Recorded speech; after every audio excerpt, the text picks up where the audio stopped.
they actually have real black women who are real doctors in real life, and they show you their office, and they talk about their practice, and how they became a doctor. So my daughters are watching Doc McStuffins. They're watching Doc be a black woman doctor. Then they watch Doc's mom be a black woman doctor. And then they watch real, actual black women being doctors. So my daughters are just like, yeah, black women are doctors. Yeah. Yeah, it's not even worth clapping about, yeah. Black women are doctors. It's just how the world works. Black women are doctors. And we got to see how deep the effect was on Sammy when after she'd watched the doctor for about a year, it was time to go back to the doctor, and she was excited. Kids aren't excited to go to the doctor, but she was excited. She's like, we get to go to the doctor. She got there. She sat up on the table, like, when's the doctor coming in? She's like, can I touch the sphygmomanometer? And I was like, which one is that? Which one is that?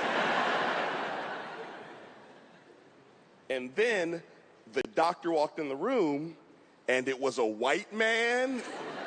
And she was like, what the fuck is this? Nah.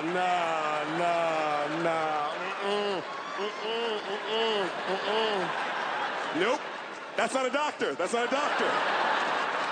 That's not a doctor. Frankly, I don't know if white men are ready to be doctors. I don't know.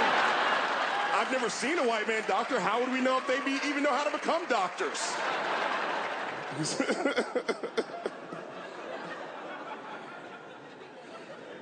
But Sammy's also smart. So she knew that she had to let us know that she wasn't cool with this situation. But she also knew she had to do so in a way that let me and her mom know, but didn't alert the doctor to anything being wrong. Because as we've taught her, you don't want to spook a white man. You know what I mean? Everybody, all the people of color here know that. You don't want to spook a strange white man. Keep him in front of you, make sure. Right, we all teach our kids that. You know what I'm talking about. Right, yeah, you know what I'm talking about. So she said something to let us know that she was ready to go. But what she said was something kids never say, so I knew she was lying. She turned to my wife and goes, I'm sleepy. Oh my God, I'm just so sleepy. I'd like to stay with this white man touching me, but I just feel like we should probably go and come back when there's a black female doctor here!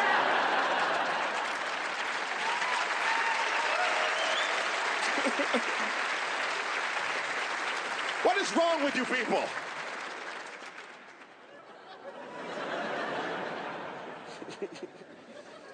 Luckily for us, we live in Berkeley, California, where you can find black women doctors. Yeah, Berkeley, yeah. Yeah, is that for Berkeley or for black women doctors? I know that's fine.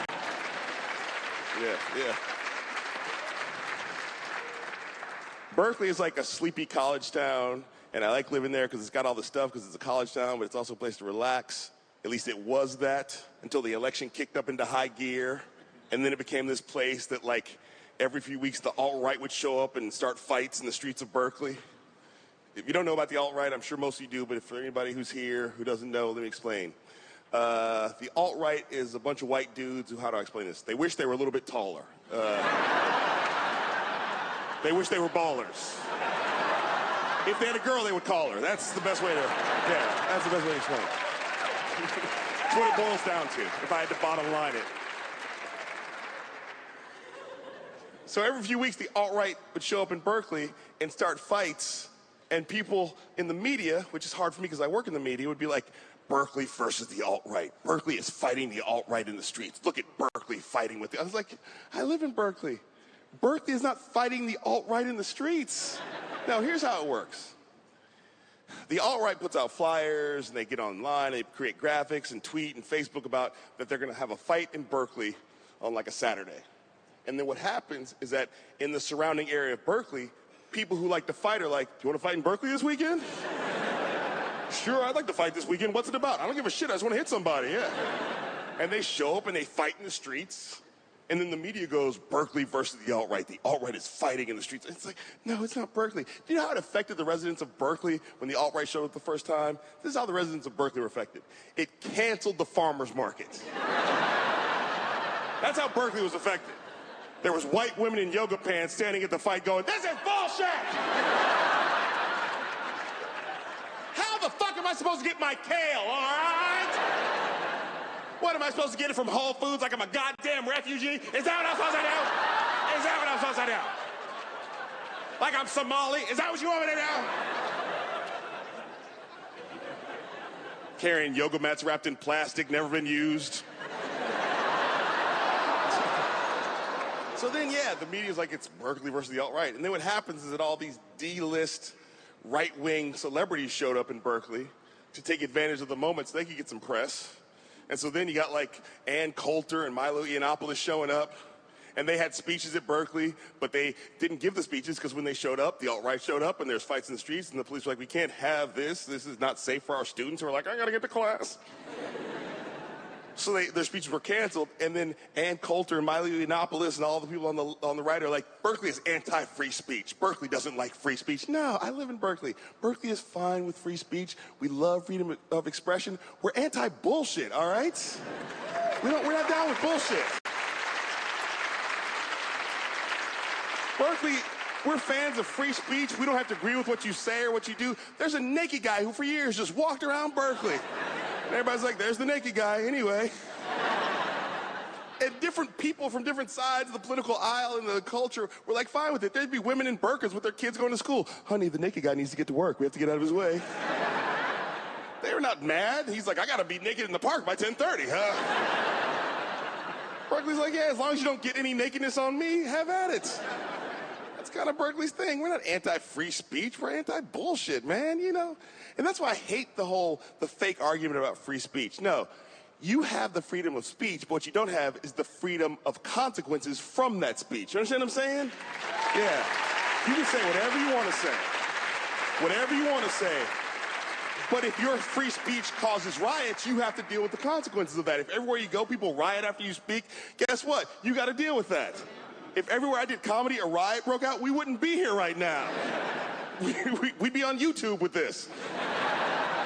There'd be many less people here because they wouldn't want to get caught up in a riot. Yeah, it's just ridiculous. I'll give you an example of being responsible for your free speech. For years, the Honorable Minister Louis Farrakhan used to travel the country giving speeches. Many people thought it was hate speech. But what did the Honorable Minister Louis Farrakhan do? He traveled with security. So that when he gave a speech, the Fruit of Islam would be outside, wanting people on the way in. They would line the walls. They'd be behind him on the stage. So the Minister Farrakhan felt safe. So the audience felt safe. So the surrounding community felt safe. Because he understood he had to deal with the consequences of his free speech. So what I'm saying is, Ann Coulter and Milo Yiannopoulos, if you want to walk around spewing hate speech, then hire the Nation of Islam. That's all I'm saying. That's all I'm saying. That's all I'm saying. That's all I'm saying. And if you do, then please let me film it for my next TV show. I wouldn't even have to be in it. I would just put Ann Coulter and Milo Yiannopoulos in a 15-passenger van with the Nation of Islam, just driving around the country. The sexual tension would be amazing.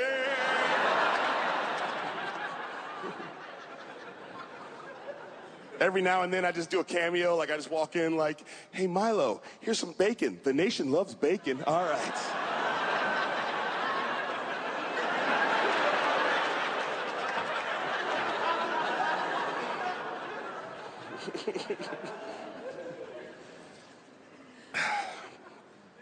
Anyway, so while we're on the subject of white supremacy, I mean, you brought it up, so let's talk about it.